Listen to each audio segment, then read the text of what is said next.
to deal with the very difficult situation that accompanies China's rise in the Indo-Pacific. And at the moment, the best candidate for that is a Democratic president. The Republicans have been a bit more pro-trade, the Democrats a little less so, but they're really pretty much the same now.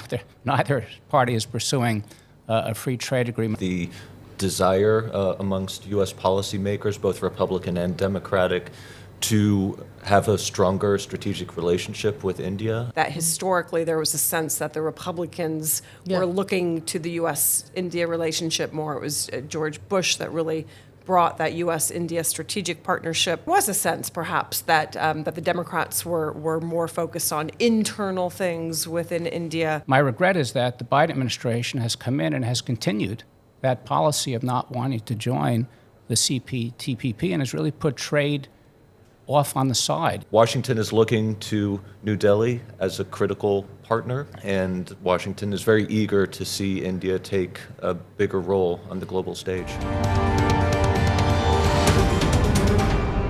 Namaste, Jai Hind. Welcome to another edition of ANI Podcast with Smita Prakash.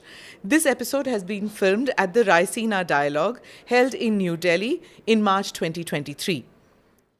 Republicans or Democrats, who's better for India? That is the topic. With the US going in for elections in 2024, just as we in India, this topic is very pertinent as there is a general consensus in both capitals and a bipartisan consensus in DC, especially, that despite significant differences, bilateral cooperation is beneficial to both countries. My guests today, Martijn Rasser, Senior Fellow and Director, Technology and National Security Program, Center for New American Security, USA. He has served as Senior Intelligence Officer and Analyst at the CIA. His area of expertise include emerging technologies, weapons research, and development and counter-terrorism. Leslie Vinjamuri, Director, US and Americas Program, Dean, Queen Elizabeth Academy for Leadership in International Affairs, Chatham House, UK. Leslie is a member of the Council of Foreign Relations and is on the advisor board of the LSE Ideas. Ambassador Kenneth Juster needs no introduction in India. He was the US Ambassador to India and has held various posts in the US government, including in the National Security Council and the National Economic Council. Currently, Ambassador Juster is a distinguished fellow at the Council on Foreign Relations, USA. Thank you, gentlemen. Thank you, ma'am, for being part of the podcast. I'd like to begin with you, Ambassador Juster. You have over 40 years' experience in government service, public policy, and you served as US Ambassador to India from 2017 to 2021. You recently said that frictions and frustrations limit the potential of US-India trade ties. Could you elaborate on that? Well, when I was ambassador, my commercial counselor said to me about trade between the United States and India, it's never been better. And in a sense, he was right that it's gone up every year, as far as I can remember. When I first began working on the relationship in 2001, the bilateral trade was about $19 billion. Last year, I believe it was over $160 billion, or in that neighborhood. So it clearly has increased steadily. And yet at the same time, for the world's largest economy, the United States, and its fifth largest economy, India, I don't think it's fulfilling its potential. And indeed, we've tried over a number of years to resolve various trade frictions, and we still can't do it in certain areas, in agricultural areas and the like. And I'd love to see us ultimately have a free trade agreement, but we haven't gotten there. So the trade relationship has grown tremendously. There are a lot of natural ties between us. And yet at the same time, I think it has a fair amount of potential still to fulfill. What about the security dialogue? Do you think that has, there are roadblocks in that too? Look, all aspects of the relationship have grown incredibly over the last 22 years. If you step back and see where we were 22 years ago and where we are today, it's extraordinary. And we discuss every issue of human endeavor. And security and trade are two of the big ones, and they both have grown. And security also, remember, we're not allies. India and the United States are strategic partners, but we've enhanced our security ties over the years. India has now purchased over $20 billion of U.S. equipment. We have military exercises across a range of our services. When I was ambassador, we began the first tri-services exercise called Tiger Triumph. And we have talks about a whole range of issues. So this is a a process of steady improvement and really greater comfort. And we've seen that both in the bilateral relationship and how we work together in the Quad and other ways as well. So what are the roadblocks? We still don't have a U.S. ambassador in India for 2 years now. Well, I don't think that's a roadblock in the relationship. I think the relationship has continued to prosper. And we just were at a press meeting with the Secretary of State and the Minister of External Affairs, along with their Australian and Japanese counterparts. And you could see it's a very strong relationship. Obviously, I have a bias in saying that having an ambassador on the ground can only enhance it further. There are a lot of things that a good ambassador can do. You have a 10.5-hour time difference between our two countries. An ambassador can really understand the nuance of a government's positions, the different personalities, what people in and outside of government say, and also communicate to India the nuance that's coming out of Washington. So it helps enhance communications and to deal on a day-to-day basis with issues that at the ministerial level you can only engage on episodically and not as regularly. Mr. Rasser, I'll come to you. You worked in the CIA and in various capacities in counterintelligence, Ministry of Defense. In your view, are there differences in perception about India among Democrats and Republicans? No, I'd say overall the desire amongst U.S. policymakers, both Republican and Democratic, to have a stronger strategic relationship with India. That is across the board. There's some fringes in each party that may think differently about that, but if you look at who the real decision makers are, India is extremely important, and Americans generally desire to have that partnership be as strong as possible. And in the broader context, that commitment to a free and open Indo-Pacific is absolutely there. So Washington is looking to New Delhi as a critical partner, and Washington is very eager to see India take a bigger role on the global stage. So is there a bipartisan view about this? Because in India, the view is that the Democrats view India with suspicion. I wouldn't say that at all. If you look at Secretary Blinken's visit here, for example, at the Raisina Dialogue and for the G20 gathering, the United States, the Democratic Party has a very strong desire to engage with India, and that is not a partisan issue in Washington. It's very much bipartisan. Even on national security matters? Absolutely. Much of the desire to engage with India is, of course, tied to the dynamic of a rising China and what that then means for the Indo-Pacific as a whole.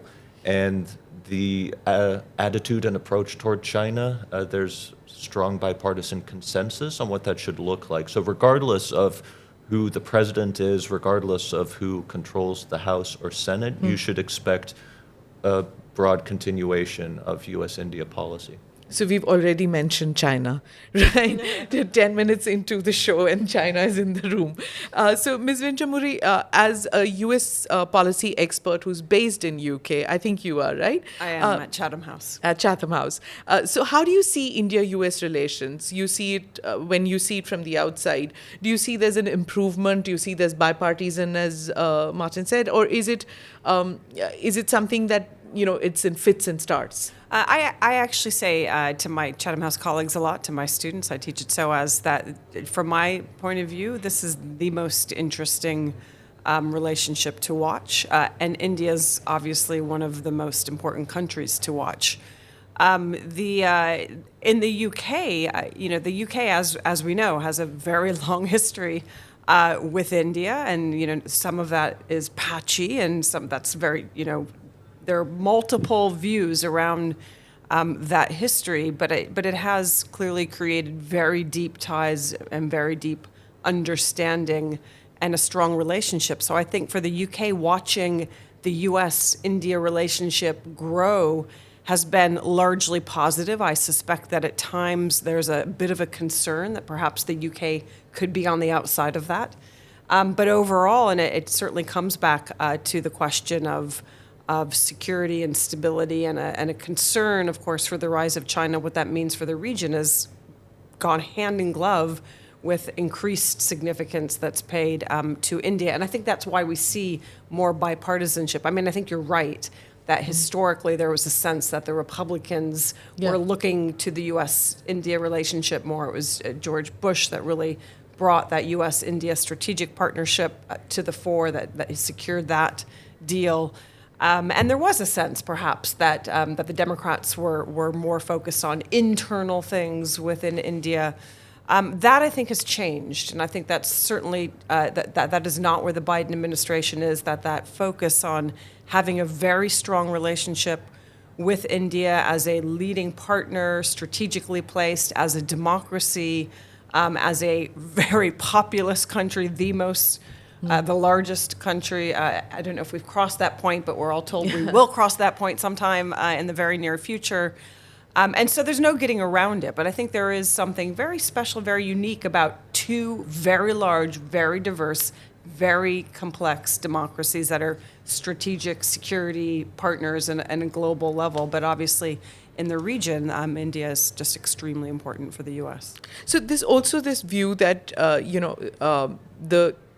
about democracies, that India is this large and noisy and sometimes unwieldy and difficult to understand democracy. Things don't function like the democracies of the West. So when that happens, is it difficult to fathom that it takes time for relationships to go forward when there are change of government, especially in the frequency that one has seen in UK, especially that?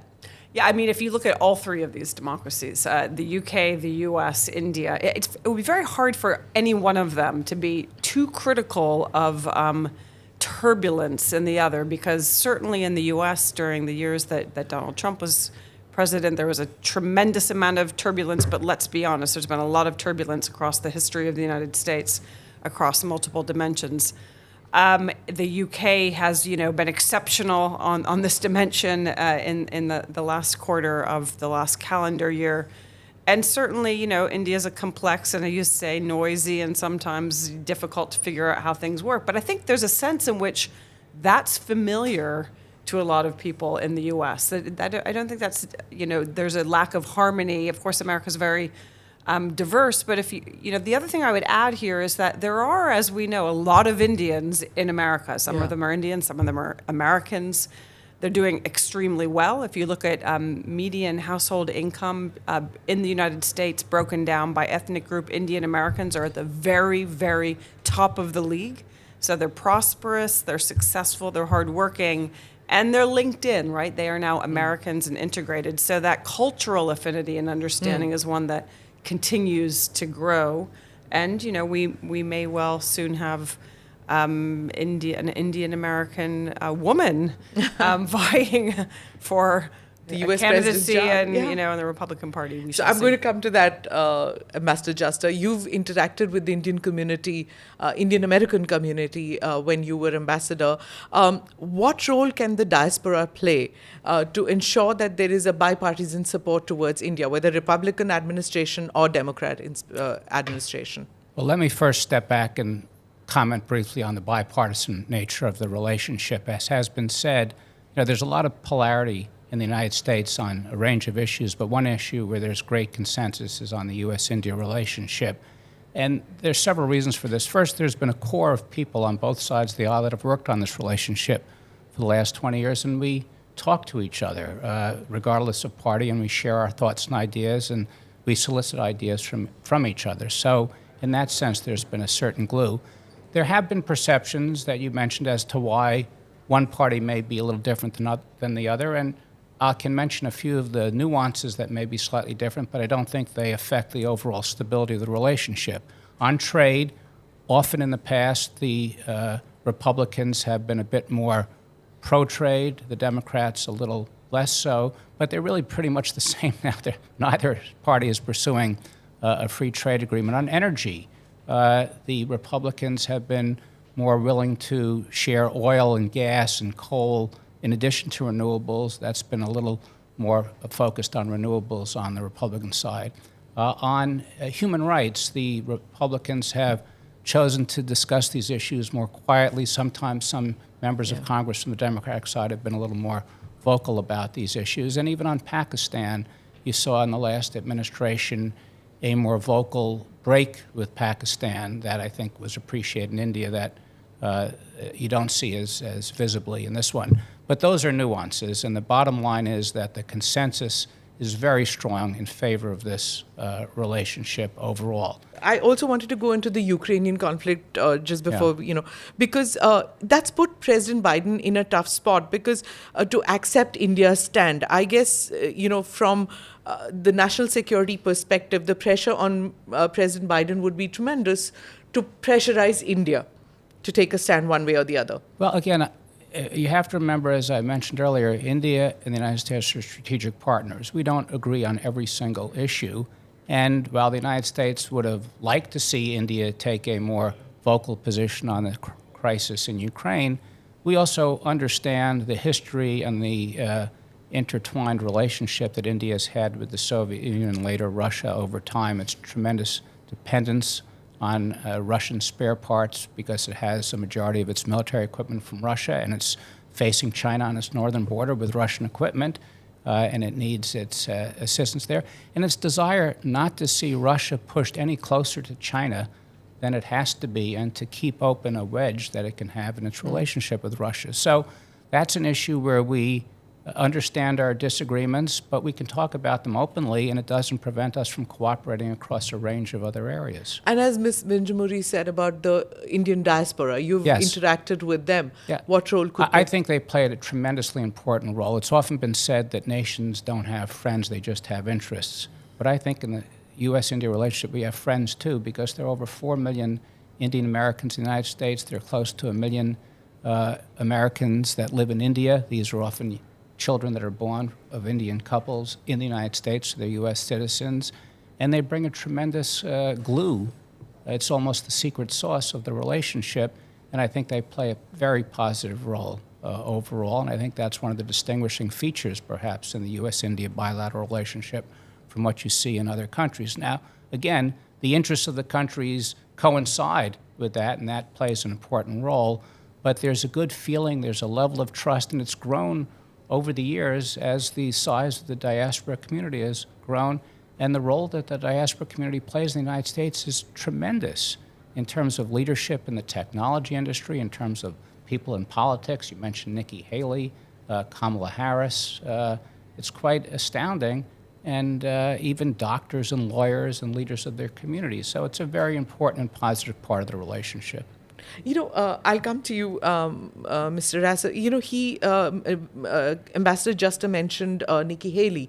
She did, during her presidential bid, she may not win, but she did say that America needs to recognize, I'm paraphrasing, America needs to recognize who are the allies, who are the friends, and she mentioned Pakistan and that aid should not go towards Pakistan. Why does America continue to see Pakistan as an ally in the fight against terror? Well, that has a long-standing history, right? That goes back decades now at this point.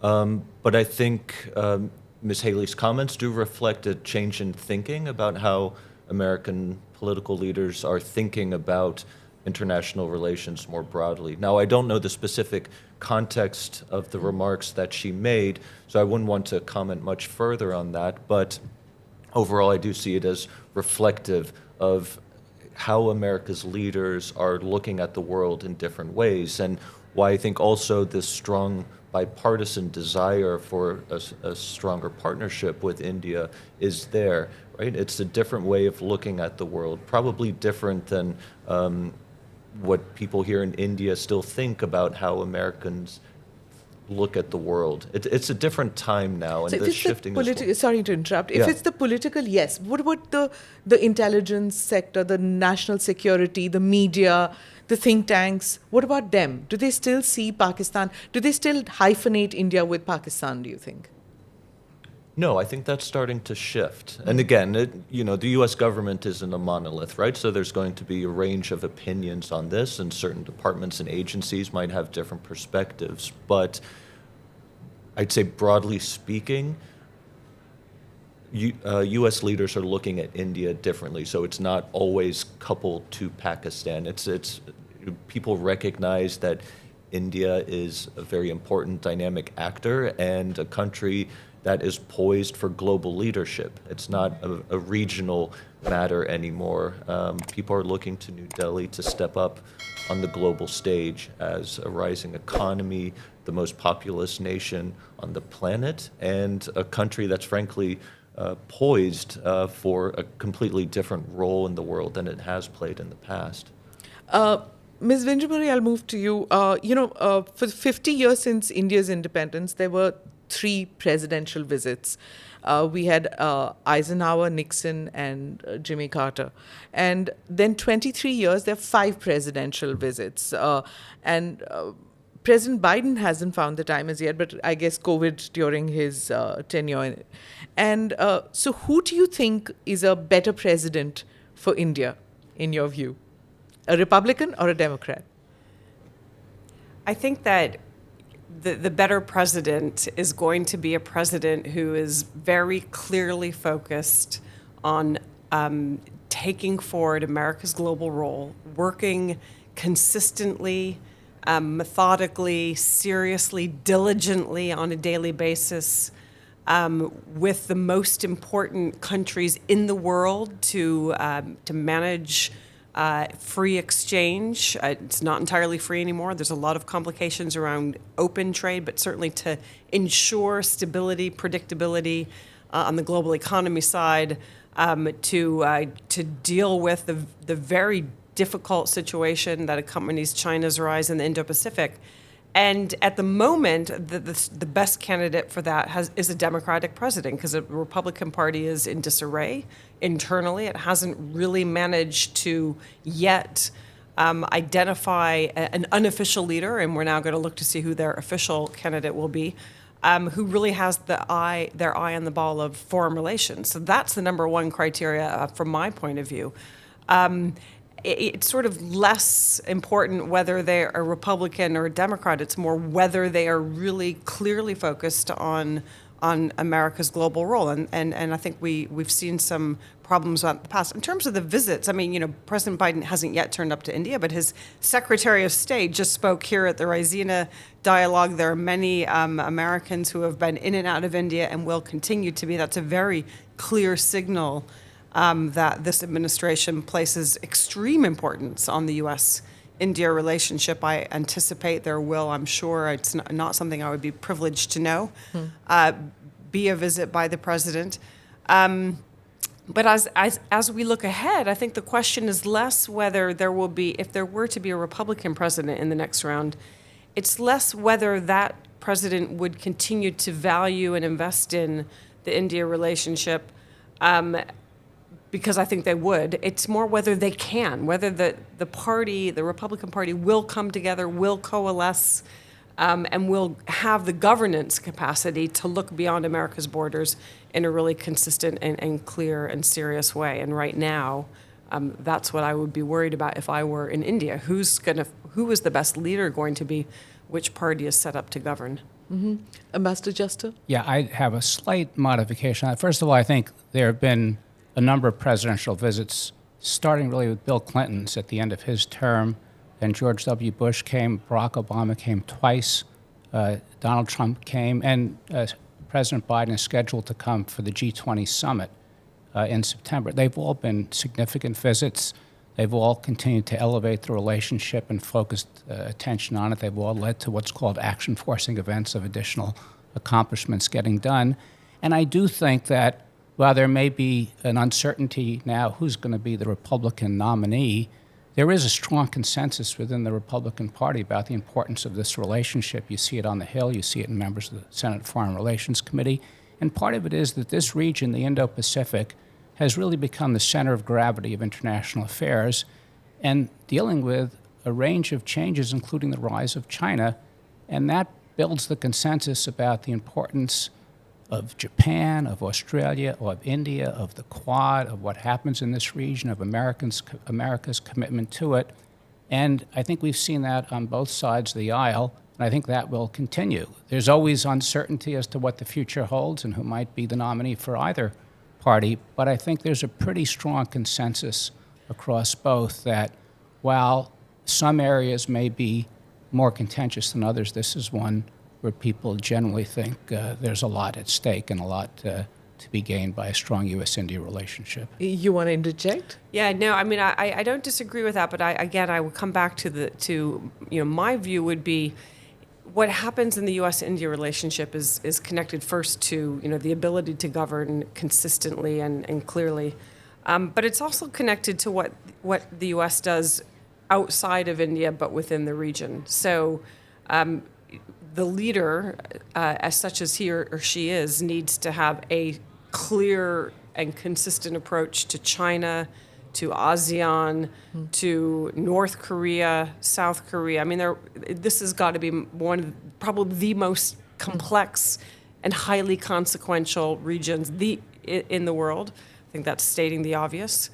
And so what happens in the U.S.-India relationship can't really be evaluated in isolation. It has to be taken in the round. And there, I think we did see inconsistency and disruption and some instability in U.S. policy across the region that doesn't necessarily facilitate that focus on building a strong relationship with India. So, again, I think that there are problems in the Republican Party. We will see where it goes.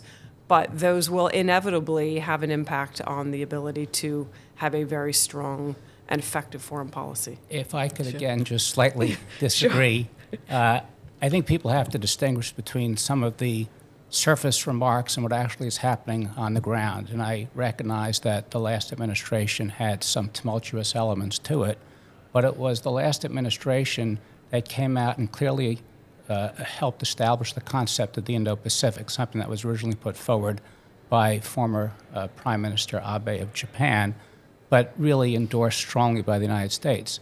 We worked with Japan to revive the Quad in 2017 and had ministerial meetings in person during COVID in 2020 and then also in 2019.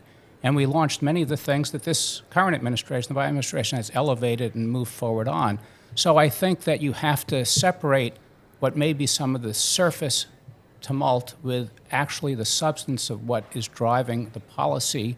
And as I said, I think if you look at a lot of the things that are happening today, they really have their roots back in things that happened in the last administration, and I think are going to persist in the next administration. And actually, it just continues. If we keep going backwards, it goes right to the George Bush era. It's the 1-2-3 deal. It's the nuclear deal that kind of set the path going. And I don't think either President Obama or President Biden have shifted from that path which was laid by George Bush. But would you agree with that? I do think that path that deal was transformative and really set in motion an extremely important basis for the U.S.-India relationship. I would though say that on the, one of the biggest critiques of U.S. Policy in the region, not just India, but in the region more generally right now, is that it doesn't have a very clear and strong economic strategy. We know that there's the Indo-Pacific Economic Framework. It's got a long way to go, a long way to travel. What it will turn into is very far from clear. We know that the region is going forward with the CP, TPP, with RCEP, with any other number of arrangements that the U.S. is on the outside of. That was certainly not President Obama's intention. He had a very clear vision of how you bring the region together, with the U.S. absolutely central to its economic development.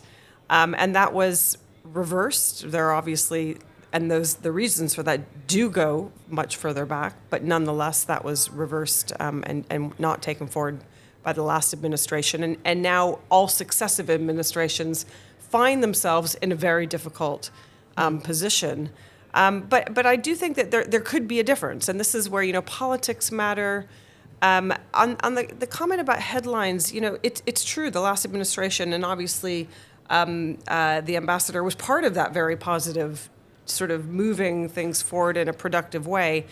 But in the world of international diplomacy, language matters, words matter. Delivering stable and predictable and clear and serious language at the highest levels matter, because they send signals not only to governments some of whom are privy to the things that are happening below the radar, but they send signals to people and to businesses and to societies about what they can trust, what they can predict, what they can plan on. And I think that has a very important spillover effect. So getting that diplomacy right matters, maintaining it matters, and building some sort of economic strategy. And right now it's not clear whether there's a partisan, a political difference between the two parties on their ability to move forward an economic strategy. A lot of that will depend on domestic politics in the next 12 months. If I can just again add, which I thought was a very good point on the trade problem regionally that both the United States and India have. China has been very aggressive and robust in its regional strategy. Not only does it have great bilateral trade relations throughout Asia, but it has led the Regional Comprehensive Economic Partnership Agreement, from which India withdrew after 7 years of negotiations before signing that agreement. And it has applied recently to join the High Standards Comprehensive and Progressive Agreement on Trans-Pacific Partnership. As has been mentioned, that was an agreement that the Trump administration withdrew from on day one, quite unexpectedly to anyone else who knew about it in the administration, or no one was aware of it. And I think it was a strategic blunder because it really played into the hands of China and hurt the U.S. My regret is that the Biden administration has come in and has continued that policy of not wanting to join the CPTPP and has really put trade off on the side. Even in the Indo-Pacific Economic Framework, it has said that it will not be a traditional trade agreement, and market access to the United States, which is really critical for any trade agreement, will not be granted. So at this point, I think both India and the United States not only don't have a bilateral agreement, but they don't have a good regional strategy. And unfortunately, trade has become a bit of a negative term on both sides of the aisle in the United States. It really even began during the campaign in 2016 when candidate Clinton, who had earlier said the TPP was the gold standard, sort of said she wasn't so sure she could go forward with it. And then, as I said, President Trump abruptly withdrew, and now it's not even on the table. And I think this is a mistake for the United States on both sides of the aisle, and it's going to hurt our relationships economically in the region. And economics are so important to this region overall. The last comment, and I'm sorry to persist on this, is I appreciate, again, the turbulence that the Trump administration created. But I can tell you, within India, President Trump was extraordinarily popular. Yes. Among the most popular people, and the relationship was extraordinarily positive. There aren't a lot of countries that can say that, but India is one of them, and it was even witnessed by his appearing in Ahmedabad at a stadium with over 100,000 people yes, in the Howdy attendance. Trump and the Howdy Modi were like huge events when they happened. I'm going to come into the final comments. Mr. Rasser, as we wind up, let's address China. We've already spoken about China. Can India and the US, even though we are going into election mode soon, because next year elections in both countries, and the experience India has is that foreign policy and foreign relations just go to the back seat when America goes to polls. It's all about domestic issues then. So also in India probably. But do you agree that India and US need to set aside those compulsions, the imperfections in the relationship to deal with China now? Well, I would say one immediate domestic issue that both countries can partner on is countering election disinformation. So China is increasingly aggressive when it comes to misinformation campaigns more generally, but I would expect, particularly given that both countries have general elections coming up next year, that both India and the United States will be on the receiving end of significant election disinformation campaigns. So let's start thinking about how New Delhi and Washington can collaborate on mitigating the impact of that and ideally preventing those attacks from happening altogether. So tremendous opportunity for cooperation there. Another area, and please elaborate on this, because Yeah. I think, the media is, and, being from the media, we are victims of this misinformation campaigns which come from random places. And you're an expert on this. So could you tell us how it can be taken forward? Well, absolutely. So it all starts with information sharing, right? So the United States in recent election cycles has dealt with significant disinformation campaigns, so there's lessons learned. India has quite a bit of history itself, right, on being on the receiving end from Pakistan disinformation, for example. So having that dialogue, comparing notes on what each country experienced, then informs the types of cybersecurity practices and education of the population on how to deal with these issues. Coming up with a quick response, fact-checking capability, for example. And we could partner with Taiwan on something like that for as well. The digital minister, Audrey Tang, in Taiwan has come up with a very robust mechanism to deal with that issue in that country. So again, it lends itself well to bilateral cooperation and could be expanded to the Quad as well. Another area, and this is something that the foreign ministers mentioned earlier this morning, is the cooperation in matters of technology, right? We talked about how important the Indian diaspora is. One thing that I want to emphasize is really making sure that people understand how important the Indian diaspora is for America's innovation ecosystem. You have a significant number of India-born and Indian Americans that are the founders of technology startups.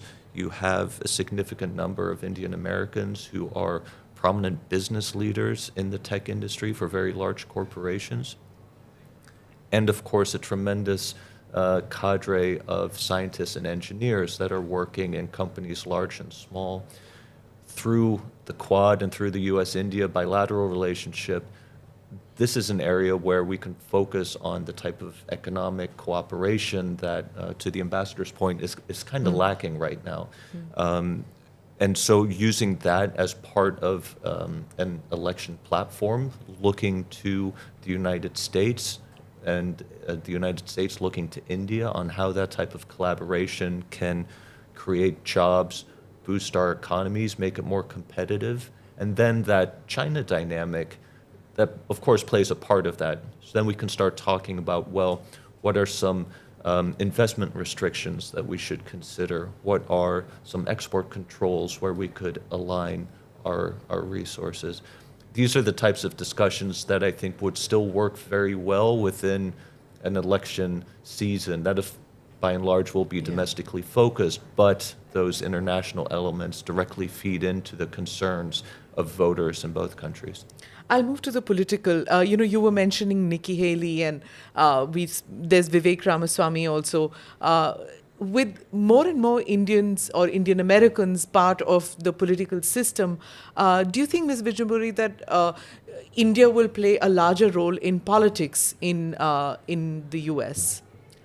You know, there's been a lot of thinking and research on this, and one thing that and the ambassador I'm sure will know more, but one thing that I'm hearing is that in fact Indian Americans are perhaps less focused on India, which isn't to say that they're not engaged and that they don't share their wealth, but they're very focused on the U.S. They're very focused on their lives, their work, their professional development, and they are engaged in the U.S.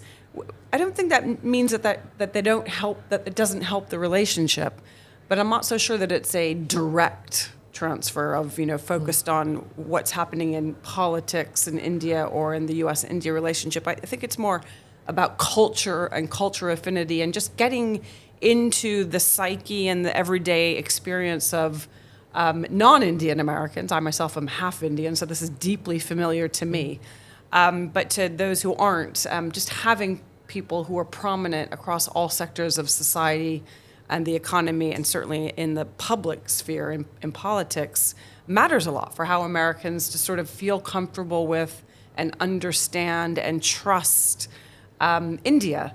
And that is, at a deeper level, it's, these relationships, if you think about the US-UK relationship, one of the strongest relationships in the world, it's certainly not only about politics and policy. It's about culture, education, shared history, exchanges, business, intelligence, all these things. It's like multi-layered. And so I think as you get more Indians becoming Americans or being born in America, or living there for a period of time, that trust and that culture affinity and that sort of shared experience builds up, and that will be and has been and is becoming an even a very important base for it for will the enhance relationship. ties between the two countries. Absolutely. Right? Ambassador, just a final comments. We were talking about the Hill, and India has come in for criticism in the past 2 years on its domestic policies, but it seems like national security and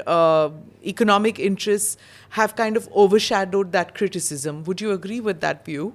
Well, I think there are complex views about the U.S.-India relationship, and everyone doesn't view it in the same manner. I think overall it's very positive, and people are very bullish on the security and the economic aspects of it. As I mentioned earlier, there are some people who are more focused and maybe more critical about democratic issues in both the United States and in India. Some believe that the best way to discuss those, as Secretary Blinken said, is candidly but quietly among friends. Others do it more publicly. But that's part of being in democracies, the two robust democracies in which debate and discussion is a significant part of it. And so I don't think any one issue overshadows the relationship. I think it's a relationship that covers a broad range of issues. Security and economics are among the most significant of it. And if I could just add 1 or 2 points. I was mentioning, and I believe that not engaging regionally on a trade strategy is not as much an economic issue as it is a strategic issue, because it's how China deals with the region. I'm fully sensitive to the concerns about trade and how it's affected American manufacturing and the need to deal with some of these issues. But we've still got to come up with a strategy to make the United States and India players in regional economics and trade. And I'm afraid that our concern about the trade component of it has hurt the strategic component of it. And then the final comment I'd make, because I agree with the comments made about the Indian American diaspora, and again, they're not a unified group. Some people are more focused on the bilateral relationship, some people are more focused on what's going on in the United States. But I was struck when I was ambassador one time when I met a governor of a state, and she said to me at the end of the meeting, her most important investment is in the United States, her most significant and important investment. And I was trying to think, did she own stock in which tech company, this one, that one? She said to me, no, my children. Oh. And if you look at the number of children of senior officials from India in the United States, it tells you something about the relationship, the level of trust, the importance that parties on both sides give to it. And that cannot be minimized, in my opinion. But it's not something that one can make simple statements about or generalities. A lot of it is, India is a complex country, the United States is, and the relationship has its own complexities, but it's very strong and very important. Thank you, gentlemen. Thank you, Ms. Vinjamuri. It's been a very interesting session, and we get to know more about how the U.S. sees India and how the Indians see America. Thank you so much. Thank you. Thank you. Thank you for watching or listening. Do like or subscribe on whichever channel you have seen this or heard this. Namaste. Jai Hind.